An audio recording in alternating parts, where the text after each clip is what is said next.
So, Bismillahirrahmanirrahim, dear students. This is actually second lecture of carbohydrates. Carbohydrates का second lecture है. Last time we were discussing about carbohydrate and its subtypes. So last time we were discussing about monosaccharides and isomerism found in monosaccharide. Today we are going to discuss about the second type of carbohydrate that are known as oligosaccharides. So how can we define oligosaccharide? First of all, what is meant by oligosaccharide? Literally इस word का क्या मतलब है? So literally oligo Greek word है, oligos से निकला है और oligos mean few. Oligos mean few. Now what is meant by few? So few is a relative term. Few has to be specified. So few means 2 to 10. जबकि saccharide is derived from saccharum, or saccharum means sugar. So we can define these carbohydrate based on their literal meaning. Literal जो इनका meaning है, literal मतलब है, उससे हम इसको define कर सकते हैं. तो क्या किस तरह हम डिफ़ाइन कर सकते हैं? तो इसको हम डिफ़ाइन कर सकते हैं क्या कि टाइप ऑफ कार्बोहाइड्रेट की वो type which on hydrolysis, type of carbohydrate which on hydrolysis, जो कि हाइड्रोलिसिस के नतीजे में, which on hydrolysis gives few sugar monomer. तो फ्यू शुगर मोनोमर हमें दे. फ्यू से मुराद क्या है? फ्यू मीन्स, अगेन मैं इसके साथ लिख लेता हूँ, 2 to 10 शुगर मोनोमर हमें दे हाइड्रोलिसिस के नतीजे में. तो इसको हम क्या कह सकते हैं? These carbohydrate they are known as oligosaccharides. 2 या 10 इनके बीच में, तो इनको हम ओलिगोसैकेराइड कहते हैं. फिर ओलिगोसैकेराइड के फर्दर सब टाइप्स है. इसका जो पहला सब टाइप है बेटा, वो नंबर फर्स्ट है, इसको हम कहते हैं disaccharide. Now first of all, what is meant by this word disaccharide? इस वर्ड का क्या मतलब है डाइसैकेराइड का? तो सबसे पहले हमने ये एक्सप्लेन करना है. डाई मीन्स टू और सैकेराइड मीन्स शुगर. तो इसको हम डिफाइन कर सकते हैं इसकी लिटरल मीनिंग से. कौन सी टाइप है ये? टाइप ऑफ कार्बोहाइड्रेट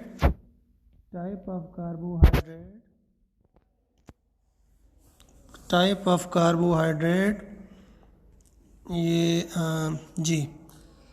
तो type of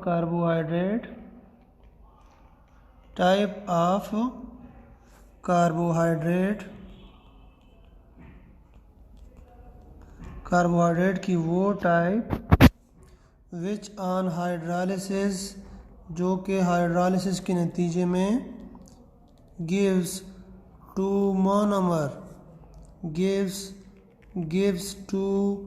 sugar monomers, 2 sugar monomer हमें दे. इनको हम क्या कहते हैं? इनको हम डाइसैकेराइड कह सकते हैं.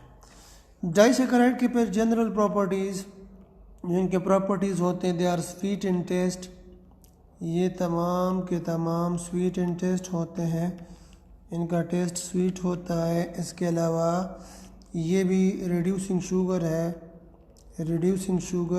इनको हम कहते हैं रिड्यूसिंग शुगर एक्सेप्ट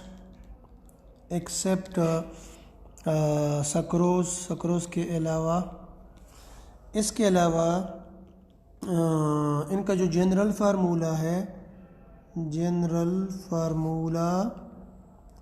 वो है जनरल फार्मूला तो CnH2O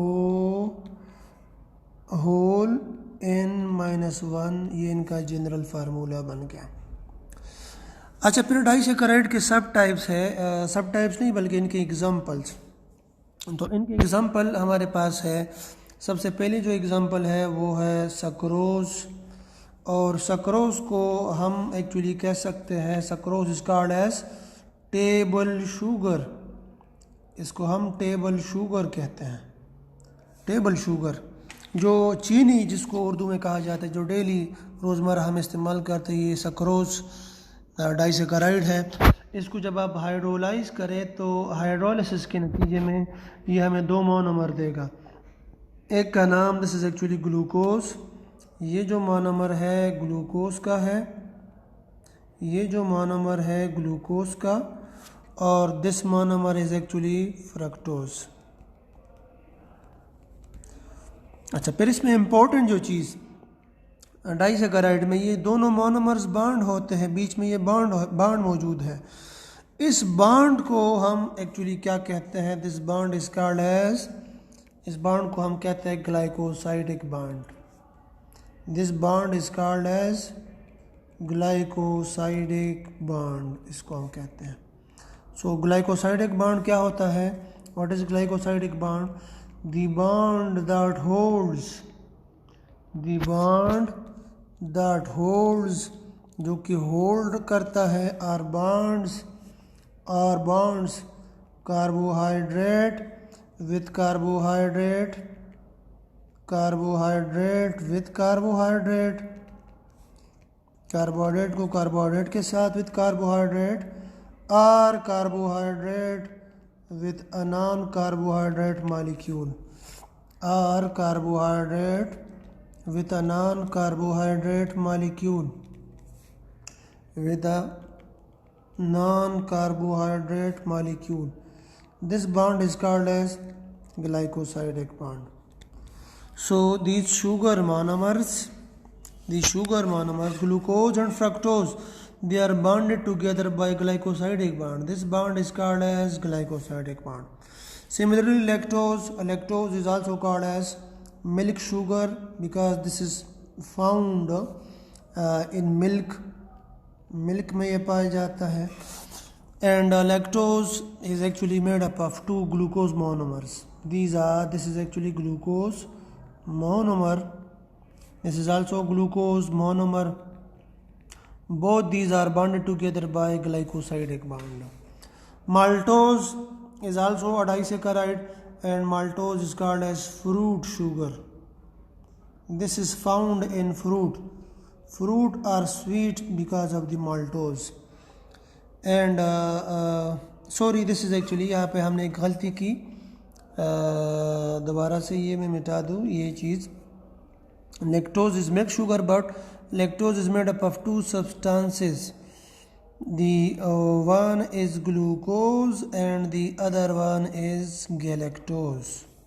One is glucose and the other one is galactose. This is galactose. अच्छा, maltose is called as fruit sugar because this is mainly found in fruit में पाया जाता है। And maltose is disaccharide made up of glucose and glucose, two monomer of glucose. Now if you see, if you actually look into the general formula of disaccharides, so all the disaccharide can be represented by this general formula. If you look into the structure, this is very important. If you look into the structure, so all these sucrose, lactose, maltose, they have a general formula. I can represent all these molecules by a general formula. By a general formula, they have the same formula: C12H22O11. So this is the chemical formula of sucrose, milk sugar, and maltose, fruit sugar. So this is the same formula for sucrose, lactose, maltose. So then what is the difference between these? इनके बीच में difference क्या है? How can we differentiate sucrose from lactose and lactose from maltose? So the basic difference is actually in the type of bonding. Now, how actually bonding is different. All these are actually bonded together by a glycosidic bond. But if you look into the structure of sucrose, so in sucrose you can see this is the structure of sucrose. This is carbon number 1 and this is actually carbon number 2 of fructose. So both these are bonded together by carbon 1 of glucose and carbon 2 of fructose. So this can be called as 1,2 glycosidic bond. If you look into the structure of lactose, so lactose are bonded together by this is carbon number 1 and this is carbon number 1, 2, 3 and 4. So they are bonded together by 1,4 glycosidic bond. And if you look into the structure of this, so the in maltose this is carbon 1 and this is carbon number 4. So they are also bonded together by 1,4 glycosidic bond. But if you again look into the lactose are also bonded together by 1 and 4 glycosidic bond, and maltose are also bonded together by 1 and 4 glycosidic bond. So how these two are differentiated? So they are differentiated by the position of OH. If you look into the position of OH on carbon number 1 in glucose monomer and galactose monomer, if you look into the OH, so on the carbon 1 जो bonding में हिस्सा ले रहा है इसके ऊपर OH की position देखें, और कार्बन नंबर 4 अगर ये आप इसके ऊपर OH की पोजीशन देखें तो OH की पोजीशन डिफरेंट होती है. OH की पोजीशन या अल्फ़ा हो सकती है या बीटा. अल्फ़ा का मतलब है अल्फ़ा का मतलब है कि रिंग के नीचे. मैं इसको दोबारा से यहाँ पे एक्सप्लेन भी कर लेता हूँ. फॉर एग्ज़ाम्पल ये मेरे पास एक स्ट्रक्चर है. This structure of glucose. Bonding किस तरह बनती है, उसको बॉन्डिंग नाम किस तरह देंगे? तो सिर्फ 1-2 से वो नहीं है, 1-2 से आप इसको स्पेसिफाई नहीं कर सकते, बल्कि आपने OH की पोजीशन भी स्पेसिफाई करनी है. सो अगेन ये स्ट्रक्चर ज़रा आप देखें. ये ग्लूकोज की स्ट्रक्चर है और ग्लूकोज बॉन्ड होता है फ्रक्टोज के साथ. Fructose, this is structure of fructose. ये कार्बन नंबर 1 है, कार्बन नंबर 1, और this is carbon number 2. This is carbon 3, 4, 5 और ये कार्बन नंबर 6. तो कार्बन 1 पे आप देखें, कार्बन 1 के ऊपर ये बॉन्ड इस तरह बनता है, ग्लाइकोसाइडिक बॉन्ड. कार्बन 1 और कार्बन 2 फ्रक्टोज का ये आपस में बॉन्ड होते हैं. लेकिन मैं इसको थोड़ा सा वो कर दूँ, ये पोजीशन गलत बनाई गई है, पोजीशन इस तरह कर लेते हैं. इसको हमने अल्फ़ा पोजीशन पे लाना है, बीटा पोजीशन पे, सॉरी. आप देख के बॉन्ड इस तरह बनता है. तो एक साइड से हाइड्रॉक्सिल, दूसरे साइड से हाइड्रोजन रिमूव हो जाता है, तो कंडेंसेशन हो जाती है, वाटर रिमूव हो जाता है. अब वाटर के रिमूवल से इनके बीच में ये बॉन्ड बनता है. अब ये बॉन्ड तो 1,2 ग्लाइकोसाइडिक बॉन्ड है, या ये कार्बन नंबर 6 भी इधर ड्रा कर लेता हूँ, यहाँ पे भी कार्बन नंबर 6 ड्रा कर लेता हूँ. 1,2 ग्लाइकोसाइडिक बॉन्ड तो है, लेकिन OH की पोजीशन भी स्पेसिफाई करनी है. OH की पोजीशन को देख के आपने इस बॉन्ड को नाम देना है. तो ये बॉन्ड क्या कहलाएगा, अब मैं आपको बताता हूँ. इसको आप नाम किस तरह देंगे, C2OH और ये इसका C2OH. तो आप देखें ये कार्बन नंबर 1 है, this is carbon number 1, this is carbon 2. लेकिन कार्बन 1 के ऊपर आप देखें OH रिंग के नीचे है, तो दिस इज़ अल्फ़ा पोजीशन. इसी तरह फ्रक्टोज का कार्बन नंबर 2, इसके ऊपर OH ऊपर है, तो बीटा पोजीशन है. तो बॉन्ड का नाम हो जाएगा, बॉन्ड को मैं नाम दूंगा अल्फ़ा 1 बीटा 2 ग्लाइकोसाइडिक बॉन्ड कहलाएगा. तो अल्फ़ा और बीटा पोजीशन भी हमने स्पेसिफाई करनी होती है. अब आते हैं, ये देखें किस तरह बनती है. तो डायग्रामेट्रिकली दोबारा मैं आपको यहाँ पे बता रहा हूँ. ये देखें, दिस इज़ एक्चुअली अगर आप इसको हाइड्रोलाइज करें, this is actually structure of, ये स्ट्रक्चर है सक्रोज की। तो सक्रोज को अगर आप हाइड्रोलाइज करें, वाटर की ब्रेकिंग करें, वाटर की ब्रेकिंग करके ये आपको ग्लूकोज और फ्रक्टोज देता है। तो देखिए ग्लूकोज के ऊपर जो OH पोजीशन है वो अल्फा पे है, फ्रक्टोज के ऊपर ये रिंग के नीचे बनाया गया, लेकिन ये असल में बीटा पोजीशन पे होता है। अच्छा, this is actually structure of sucrose जो कि टेबल शुगर है। इसके अलावा ये स्ट्रक्चर ऑफ माल्टोज है। माल्टोज के अंदर बॉन्ड किस तरह बनता है, और इसकी अगर आप हाइड्रोलाइसिस करें तो माल्टोज के अंदर ये देखिए आप इसको ग्लाइकोसाइडिक बॉन्ड तो है, लेकिन ग्लाइकोसाइडिक बॉन्ड कौन सा है, 1/4 तो है, लेकिन कौन सा, अल्फा और बीटा, किस तरह आप स्पेसिफाई करेंगे। तो ये देखिए यहाँ पे कार्बन नंबर 1 के ऊपर OH रिंग के नीचे है, ये कार्बन नंबर 4 है। तो ये दोनों बॉन्ड में हिस्सा ले रहे हैं, वाटर की रिमूवल हो रही है, और वाटर की रिमूवल से इनके बीच में एक ग्लाइकोसाइडिक बॉन्ड बन रहा है। तो ग्लाइकोसाइडिक बॉन्ड को हम कहेंगे अल्फा 1 और अल्फा 4 ग्लाइकोसाइडिक बॉन्ड कहलाता है, ग्लाइकोसाइडिक बॉन्ड कहलाता है।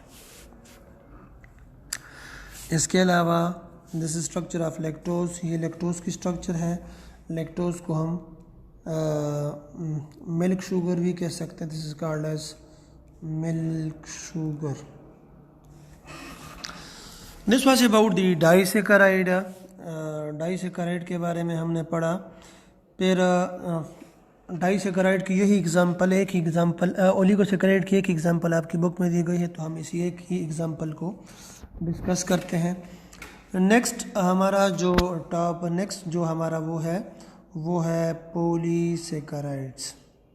नंबर 3 जो कार्बोहाइड्रेट की टाइप है, this is called as polysaccharide. तो पॉलीसेकेराइड के बारे में पढ़ते हैं। पॉलीसेकेराइड, पॉली मीन्स, पॉली का मतलब है मैनी, और सेकेराइड का मतलब है, सेकेराइड सेकरम से निकला है, इसका मतलब है शुगर। तो आप इसको डिफाइन कर सकते हैं, आप इसको किस तरह डिफाइन कर सकते हैं, type of carbohydrate, type of carbohydrate, carbohydrate की वो टाइप विच ऑन हाइड्रोलिसिस, जो कि हाइड्रोलिसिस के नतीजे में, which on hydrolysis gives many, many का मतलब है more than 10, many sugar monomers, बहुत सारे शुगर मोनोमर्स हमें दे, तो इनको हम पॉलीसेकेराइड कहते हैं।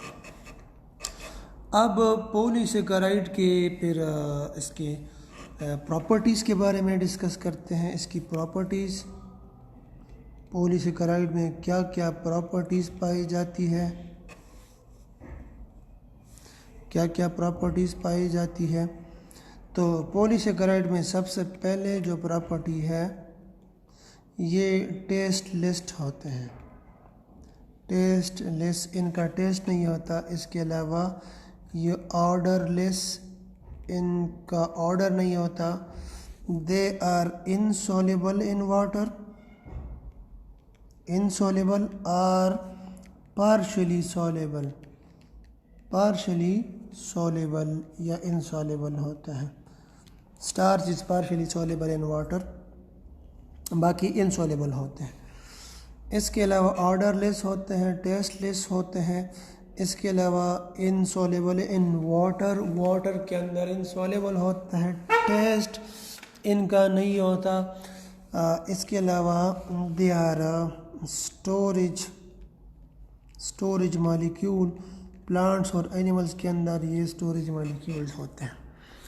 अच्छा, फिर पॉलीसेकेराइड के एग्जांपल्स, तो ये एग्जांपल दिए गए हैं, सेलुलोज है, इसके अलावा स्टार्च है, ग्लाइकोजन है, काइटिन है। All these are example of polysaccharide because on hydrolysis, hydrolysis के नतीजे में it will give n number of C6H12O6। ये एन नंबर ये हमें देगा, एन का मतलब है मैनी। तो इसी तरह स्टार्च को अगर आप हाइड्रोलाइज करें तो it will also give n number C6H12O6, ये एन नंबर हमें देगा। इसी तरह ग्लाइकोजन भी एन नंबर, एन का मतलब है मैनी। काइटिन और ग्लाइकोजन स्टार्च ये तमाम। अब पॉलीसेकेराइड को हम फिर किस तरह क्लासीफाई कर सकते हैं, इनकी जो टाइप्स अभी आपने पढ़े है cellulose, starch, glycogen, how can we classify them. तो इसके लिए क्लासिफिकेशन है, क्लासिफिकेशन हम इसकी हमने की हुई है। तो polysaccharide are divided into two types, एक है होमोपॉलीसेकेराइड और second one is heteropolysaccharide. Now homopolysaccharide, what is meant by homopolysaccharide? Homo means same, तो होमो का मतलब ही है same. Homopolysaccharide, so they are made up of same monomers, या on hydrolysis के नतीजे में ये हमें गिव्स सेम मोनोमर्स, ये हमें सेम मोनोमर दे, इनको हम होमोपॉलीसेकेराइड कहते हैं। फिर इसके टाइप्स हैं होमोपॉलीसेकेराइड के, फिर इसको हमने फंक्शन के लिहाज से क्लासीफाई किया हुआ है, स्टोरेज है और फिर स्ट्रक्चरल है। आपकी बुक में क्लासिफिकेशन दी गई है स्टोरेज, बिकॉज ये एनर्जी स्टोरेज मॉलिक्यूल है। एनर्जी स्टोरेज, ये जो एक्स्ट्रा कार्बोहाइड्रेट होते हैं हमारी बॉडी के अंदर वो इस फॉर्म में स्टोर होते हैं। एक्स्ट्रा मोनोसेकेराइड जो हमारी बॉडी, और monosaccharide they are source of energy. तो प्लांट के अंदर जो स्टोरेज मॉलिक्यूल है वो स्टार्च है, ये स्टार्च लिखा है लेकिन ये स्टार्च है। स्टार्च फ्रूट्स में पाया जाता है, इसके अलावा जो अंडरग्राउंड स्टेम्स होते हैं उनमें पाया जाता है। एनिमल्स के अंदर ग्लाइकोजन, और ग्लाइकोजन हमारी लीवर के अंदर और मसल्स के अंदर स्टोर होता है। फिर स्ट्रक्चरल पॉलीसेकेराइड, स्ट्रक्चरल होमोपॉलीसेकेराइड में ये सेलुलोज है। स्ट्रक्चरल का मतलब है कि दे फॉर्म स्ट्रक्चर, ये स्ट्रक्चर्स बनाता है। फॉर एग्जांपल जो सेल वॉल स्ट्रक्चर है, प्लांट की जो सेल वॉल है this is made up of cellulose. इसी तरह जो फंजाई है, फंजाई एनिमल लिखा हुआ है लेकिन ये एनिमल नहीं है, fungi, animals are different from fungi. तो फंजाई की जो सेल वॉल है this is made up of chitin, या काइटिन से बना हुआ होता है। सेकंड पेयर हमारे पास पॉलीसेकेराइड की जो एग्जांपल है वो हेट्रोपॉलीसेकेराइड है। हेट्रोपॉलीसेकेराइड का मतलब है कि ऑन हाइड्रोलाइसिस के नतीजे में it will give different monomer, ये हमें मुख्तलिफ मोनोमर दे, तो इसको हम क्या कहते हैं? हेट्रोपॉलीसेकेराइड कहते हैं। ग्लाइकोसा अमीन या ग्लाइकेन इसकी एग्जांपल है, या कोंड्रोइथिलीन सल्फेट ये इसकी एग्जांपल है हेट्रोपॉलीसेकेराइड की। This was about the carbohydrate और इसकी जो टाइप्स है ओलिगोसेकेराइड और पॉलीसेकेराइड के बारे में हमने पढ़ा। नेक्स्ट इंशाल्लाह हम फिर नेक्स्ट टॉपिक में जो हमारा नेक्स्ट वो है उसको डिस्कस करते हैं। कोई क्वेश्चन आपका हो आप ज़रूर क्वेश्चन किया करें। दूसरा आप फीडबैक दिया करें, वीडियो के एंड में कमेंट सेक्शन में आप ज़रूर फीडबैक दिया करें। कोई क्वेश्चन आपका हो व्हाट्सएप पे, या इसी तरह आप यूट्यूब जो चैनल है वहाँ पे आप लिख सकते हैं, क्वेश्चन आप कर सकते हैं।